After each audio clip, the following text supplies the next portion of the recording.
মুক্ত করতে পারে। ভক্তির এই সর্বশ্রেষ্ঠ পন্থাকে আমাদের অত্যন্ত শ্রদ্ধার সহিত গ্রহণ করতে হবে।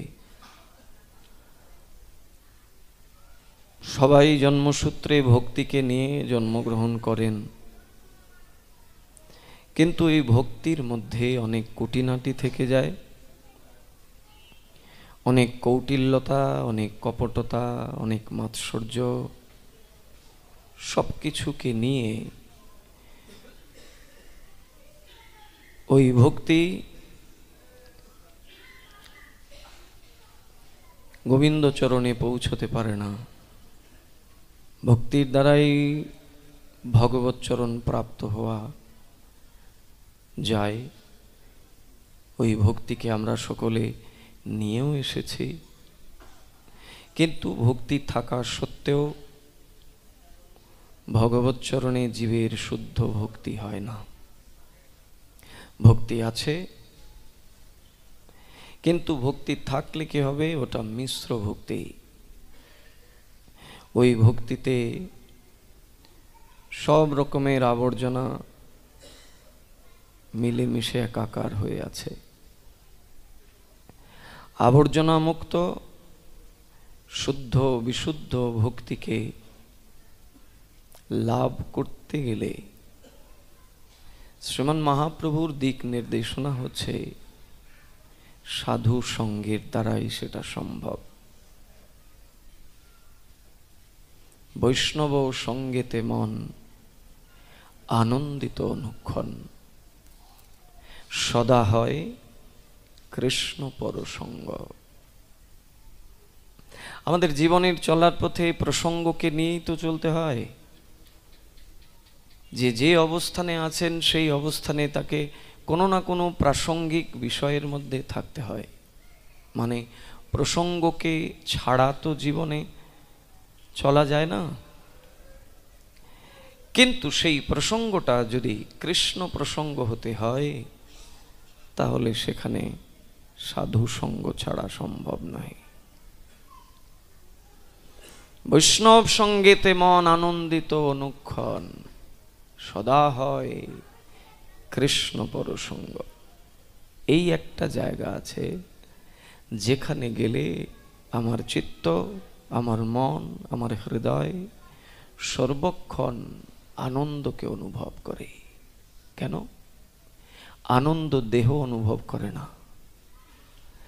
আনন্দ অনুভব করে এই দেহের ভেতরে যে আরেকটি সূক্ষ্ম দেহ আছে, সেই চিন্ময় দেহ, সেটা আনন্দকে অনুভব করে।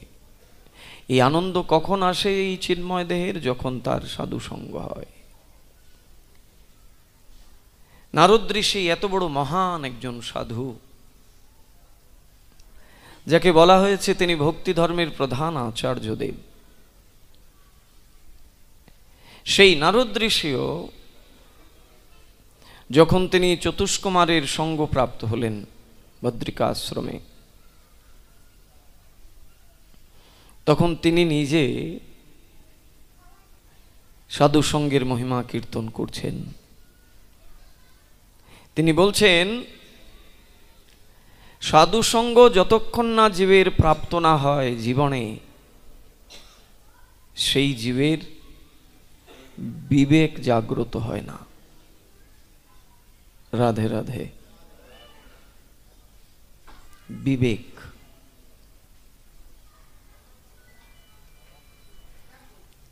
বিবেক জাগ্রত হয় না যতক্ষণ না জীবের সাধু সঙ্গ হয়। আবার কৃষ্ণ কৃপা না হলে সাধু সঙ্গ হয় না। কি আশ্চর্যের বিষয়! ইচ্ছে করলেও কি সাধু সঙ্গ হওয়া যায়? আপনি হয়তো অনেক পুণ্যের কর্ম করেছেন, অনেক বেশি বেশি পুণ্যের পাহাড় আপনার জীবনে তৈরি হয়েছে, কিন্তু সেই পুণ্যের দ্বারাও সেই মহতের সঙ্গ আপনার নাও হতে পারে। সাধু সঙ্গ প্রাপ্যতে পুংভি সুকৃতই পূর্ব সঞ্চিত। সাধু সঙ্গ কার ভাগ্যে হয়, বৈষ্ণব সঙ্গ কার জীবনে ঘটে? বলছেন যার বহু বহু জন্মের পুণ্য সঞ্জীভূত হয়ে সুকৃতি আকার ধারণ করেছে, সেই সুকৃতিবান মনুষ্যই কেবলমাত্র সাধু সঙ্গ প্রাপ্ত হতে পারে। নারদ ঋষি চতুষ্কুমারের যখন সঙ্গ করলেন, তার আগে পর্যন্ত তার মধ্যে সংশয় ছিল, বিবেকটা পুরোপুরি জাগ্রত হয় নাই। যিনি ভক্তি ধর্মের প্রধান আচার্য, তার বিবেক জাগ্রত হয় নাই মানে ভগবান তার আপনজনদেরকে দিয়ে জগৎ জীবের লোকের কাছে শিক্ষা দেন। তার নিজজনকে মাধ্যম করে ভগবান এই জগৎ সংসারে সকলকে শিক্ষা প্রদান করেন। একবার কি হয়েছে, নারদ বীণা বাজিয়ে বাজিয়ে চতুর্দশ ব্রহ্মাণ্ড ভ্রমণ করছেন, করতে করতে বৃন্দাবনে এসেছেন। বৃন্দাবনে এসে সেই ভগবানের মধুর নাম উচ্চৈশ্বরে কীর্তন করছেন। হঠাৎ দেখছেন যমুনার তীরে দূর থেকে মনে হচ্ছে কেউ যেন বসে কান্না করছে। নারদ আরেকটু এগিয়ে আসলেন, দেখলেন এক যুবতী কন্যা মাথা নত করে কান্না করছেন। নারদ আরেকটু কাছে আসলেন, এবার দেখছেন এই যুবতী কন্যা মানে স্বয়ং ভক্তি দেবী। ভক্তি দেবী নিজে কান্না করছেন, আর ভক্তি দেবীর সম্মুখে দুইজন বৃদ্ধ মূর্ছাপ্রাপ্ত হয়ে ভূমিতে অচেতন হয়ে পড়ে আছেন। রাধে রাধে, মায়েদের দৃষ্টি আকর্ষণ করছি। মায়েরা, আমরা যারা এই কথা শ্রবণ করতে এসেছি, শ্রবণে যদি মনোযোগী না হতে পারি, তাহলে কথার চরণে বসেও কথার থেকে কিচ্ছু নিতে পারবো না। এটা সম্পূর্ণ ওই যে বললেন কি, রসিকা ভুবি ভাবুকা। এই ভাগবত কাদের জন্যে? এই ভাগবত কথা কার উপরে গিয়ে প্রভাব বিস্তার করে? সবার উপরে নহে।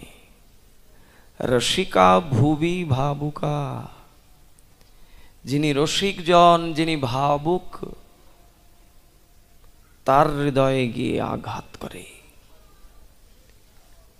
আর সঙ্গে সঙ্গে কি হয়, তার যত রকমের অভদ্রতা আছে, অনর্থ আছে, সবকিছু ধুয়ে মুছে পরিষ্কার হয়ে যায়।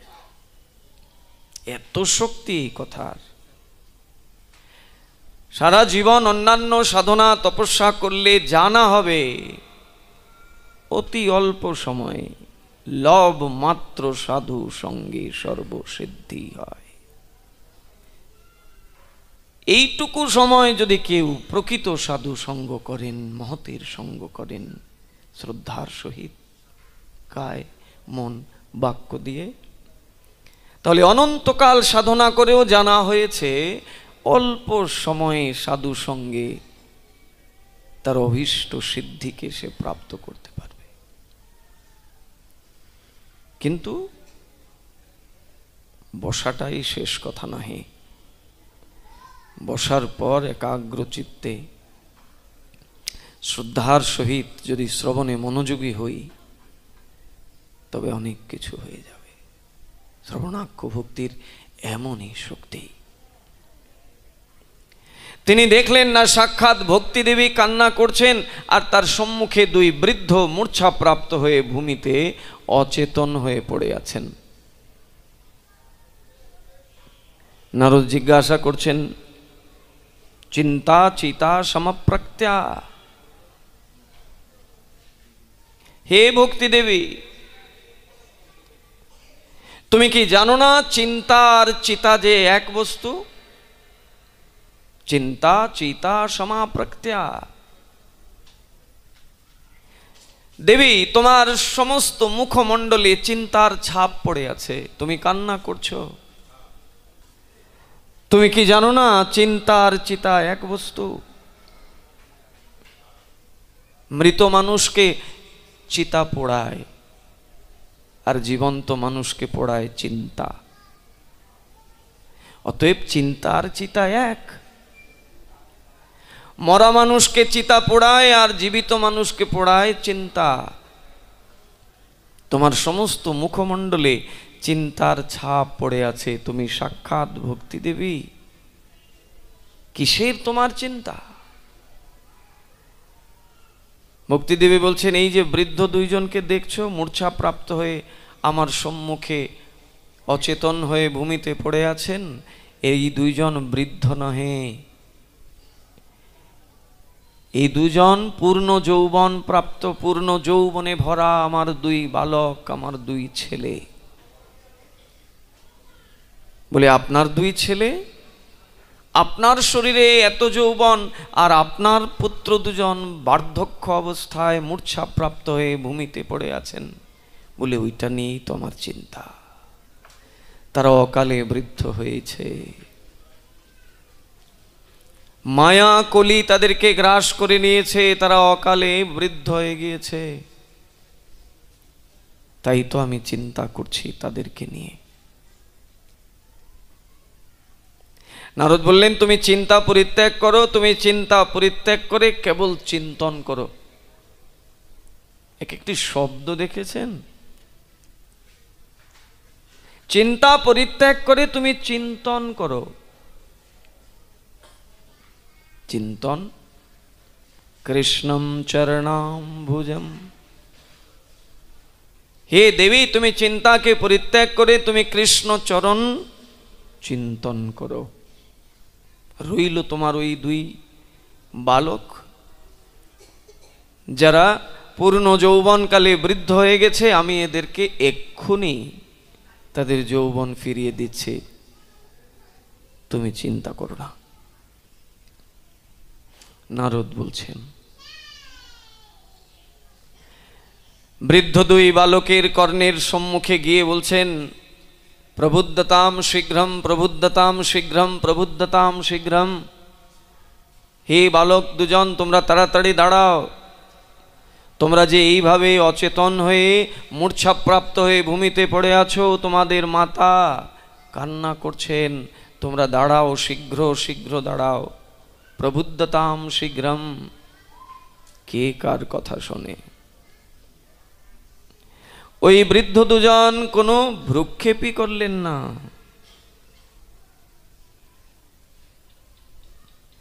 নারদ তখন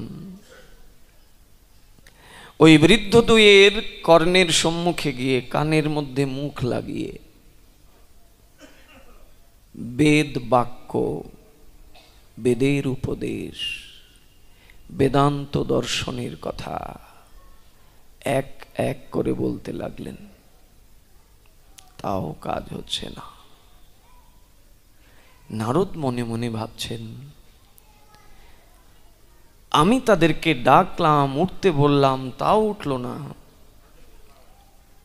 দিব্য সেই বেদ কথা, বেদের উপদেশ, বেদান্ত দর্শনের কথা তাদের কর্ণমূলে আমি দান করলাম, তথাপিও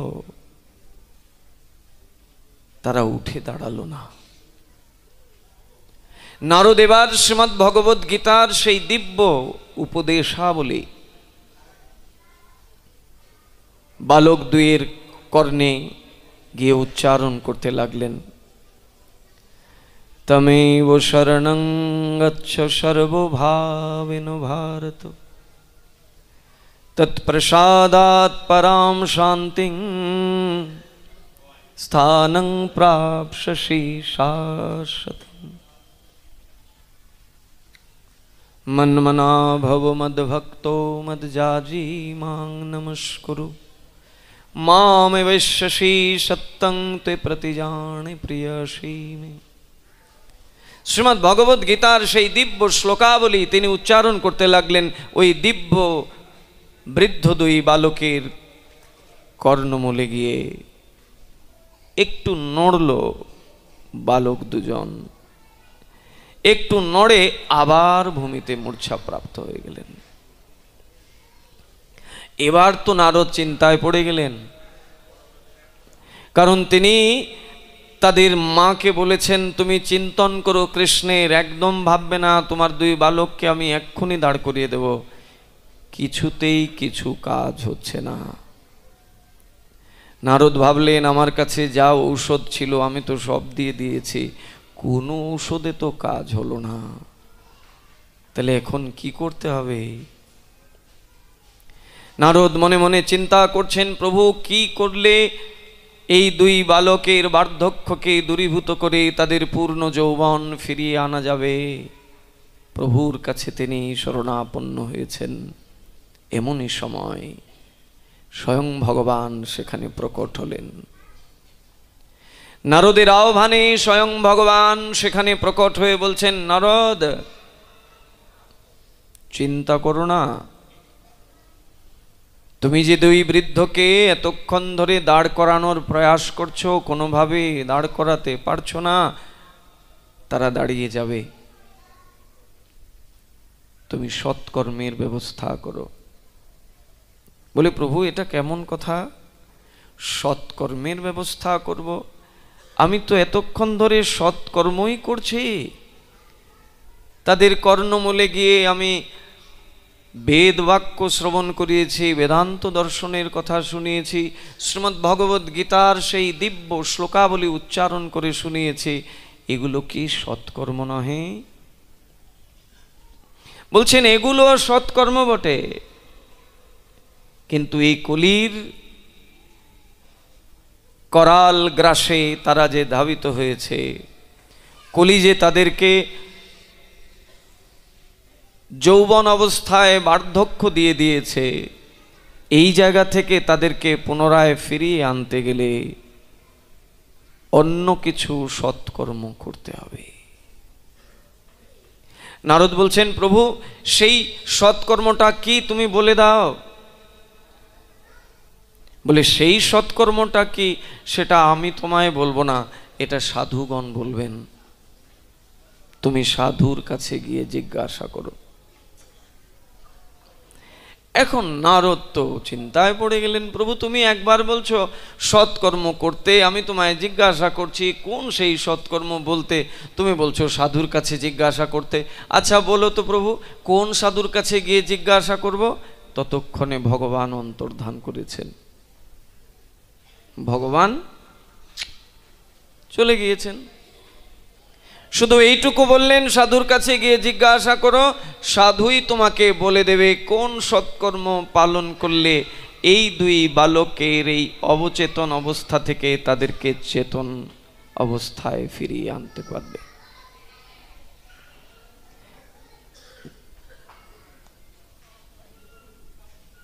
এবার নারদ বিভিন্ন জায়গায় ঘুরতে লাগলেন, সাধুদের কাছে জিজ্ঞাসা করছেন, কেউ সদুত্তর দিতে পারছে না, কেউ সদুত্তর দিতে পারছে না। এমত অবস্থায় নারদ ঘুরতে ঘুরতে ঘুরতে ঘুরতে ঘুরতে ঘুরতে বদ্রিকাশ্রমে এসেছেন। রাধে রাধে। আমাদের শ্রবণের দিকে যতটা খেয়াল থাকে তার চাইতে ওই আনুষাঙ্গিক বিষয়ের প্রতি বেশি একটু কোলাকুলি, আলিঙ্গন দেওয়া, কত কিছু। শ্রবণটা কি দেখুন। নারদ ঋষি সাধুদের কাছে গিয়ে জিজ্ঞাসা করেন, কেউ সদুত্তর দিতে পারেন না। সাধুদেরকে জিজ্ঞাসা করতে করতে এক পর্যায়ে নারদ আসলেন বদ্রিকাশ্রমে। সেখানে ব্রহ্মার মানসপুত্রগণ আছেন। ব্রহ্মার মানসপুত্র সেই চতুষ্কুমারের কাছে এসে জিজ্ঞাসা করলেন, নারদ ঋষি, ভক্তি দেবীর এই করুণ কাহিনীর কথা।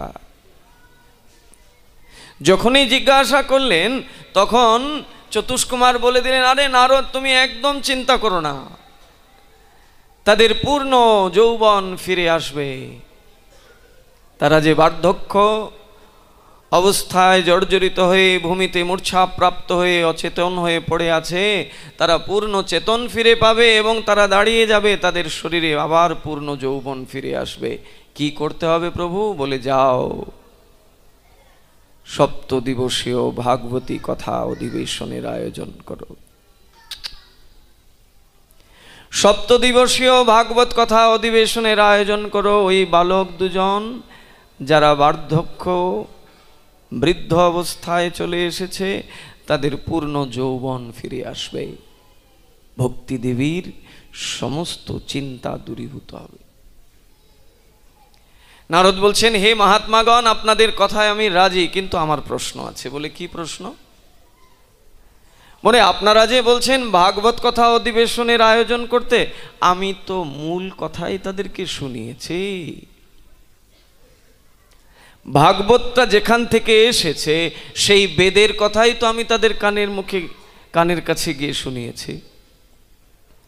তা বেদের কথা শুনিয়ে কিছু হলো না, আর ভাগবত শোনালে হয়ে যাবে, বিষয়টা কেমন লাগছে না?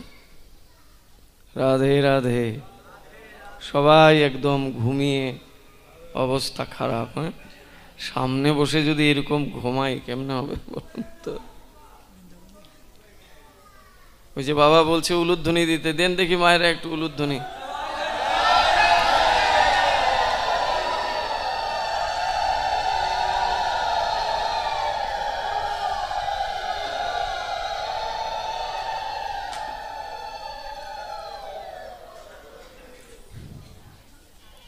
বলছেন, আমি তো মূল পাঠ করে শুনিয়েছি, তাতে কিচ্ছু হলো না, আর আপনারা বলছেন ভাগবত শোনালে হয়ে যাবে, বিষয়টা কেমন লাগছে না? বলছে, দেখো, আম ফলে তো খুব মিষ্টি, আমে খুব রসও আছে। আমটা মুখে নিলে শুধু রসই আসতে থাকে, এত স্বাদ, এত স্বাদ। তা কেউ যদি মনে করে যে এই ছোট্ট আমের মধ্যে এত রস, তাই আমের মধ্যে যদি এত রস থাকে, তাহলে যে গাছ থেকে আমটা হয়েছে ওই গাছে কত না রস আছে। সে যদি মনে করে তাহলে কাজ করে আমটা, যে ঘি তো শেষ হয়ে গেছে, এখন পঞ্চপ্রদীপ দেখাবো, ঘি তো নাই, তা অসুবিধা নাই, ঘি নাই, একবেলা একটু দুধ দিয়ে আরতি করে নেই, দুধ থেকেই তো ঘি এসেছে। তা দুধ দিয়ে যদি তুলার প্রদীপটা ভিজিয়ে এভাবে যে আরতি করবে, তা সারাদিন দিয়াশলাই, কত প্যাকেট কত ডজন দিয়াশলাই নষ্ট হয়ে যাবে, আগুন আর জ্বলবে না। যদ্যপি দুধ থেকেই ঘৃত এসেছে,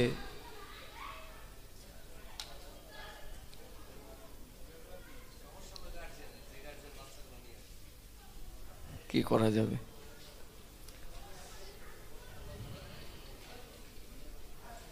এই জন্য তুমি যে ভাবছো তুমি মূল পাঠ শুনিয়েছো, তাতে ক্রিয়া হলো না, ভাগবত শোনালে কেমন করে ক্রিয়া হবে? ভাগবতটা কি জানো? ওই বেদরূপী কল্পবৃক্ষের সুপক্ষ ফল হলো ভাগবত। বেদরূপী কল্পবৃক্ষের সুপক্ষ ফল হলো শ্রীমদ্ ভাগবত। তাই কোনো সন্দেহ রেখো না, যাও গিয়ে ভাগবত শ্রবণ করাও, দেখো বালক দুজনের কি অবস্থা হয়। নারদ ঋষি সঙ্গে সঙ্গে তিনি ওই সাধুদের উদ্দেশ্যে স্তুতি করছেন। মনের ভেতরে যে সংশয়টা ছিল, সংশয় দূরীভূত হলো, বুঝিয়ে দিলেন যে দেখো,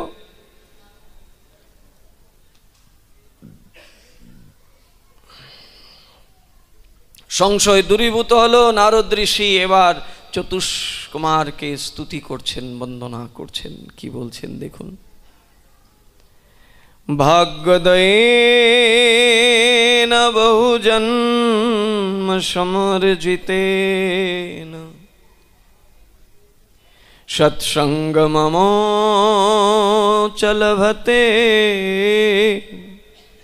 পুরুষ যদা বৈ अज्ञान हेतु कृतमो मदान्धकारो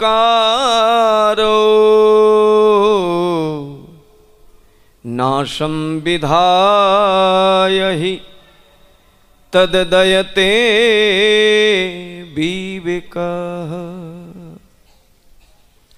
আমার এই অজ্ঞান আধার দূরীভূত হতো না, আমার হৃদয়ে বিবেক জাগ্রত হতো না যদি আপনাদের মতো সাধুদের সঙ্গ না হতো। সাধু সঙ্গীর কি ক্রিয়া! নারদ ঋষি বলছেন, ভাগ্য দয়ে না বহু জন্ম সমর্জিতে না, বহু বহু জন্মের ভাগ্য উদয় হলে তবেই সাধু সঙ্গ হয়। আর সাধু সঙ্গ হলে জীবের বিবেক জাগ্রত হয়, এর আগে হয় না। এর আগে ওইসবই হয়। গোপালকে ছেলে বানিয়েছে, গোপাল আমার প্রাণ, এইসবই হয়।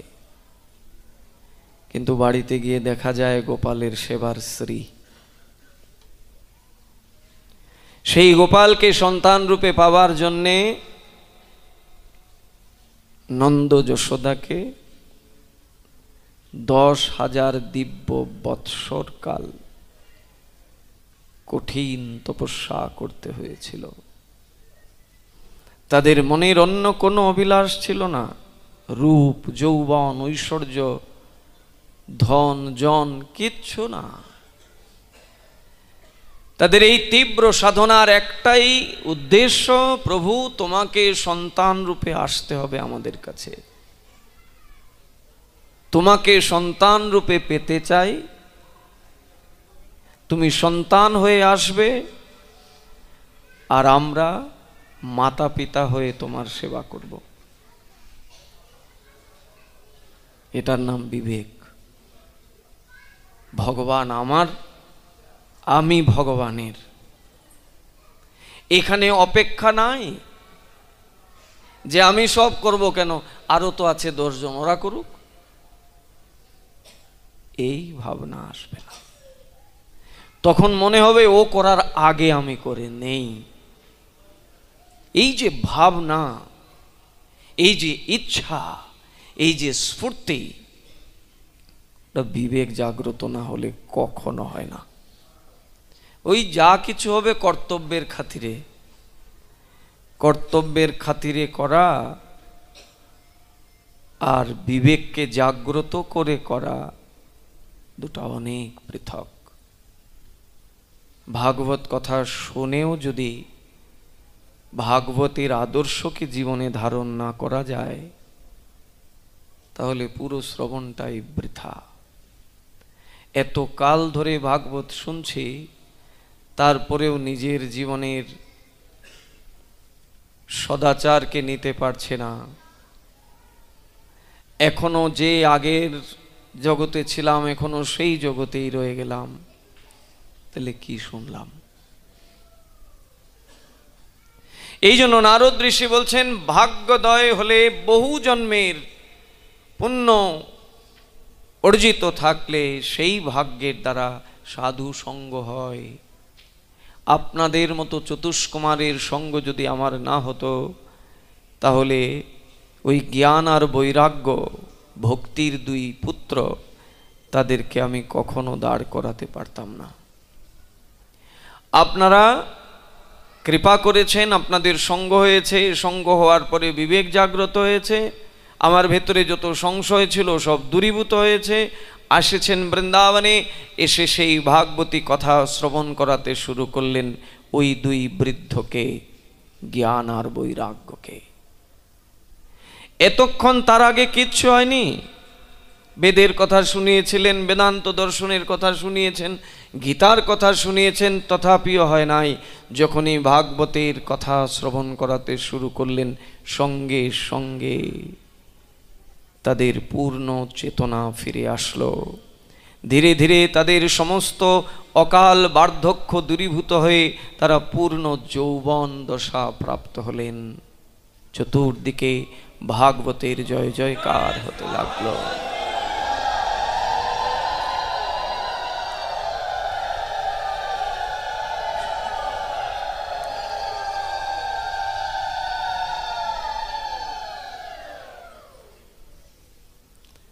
তাই আমরা যে কথা শুনতে বসেছি, এটা কোনো সামান্য কথা নহে। আর সামান্য শ্রদ্ধা নিয়ে এই কথা শুনেও জীবের অস্থির চিত্ত শান্ত হবে না। এটা ভাবুক এবং রসিক। বলছেন পরমহংস সংহিতা, ভাগবত কাদের জন্য?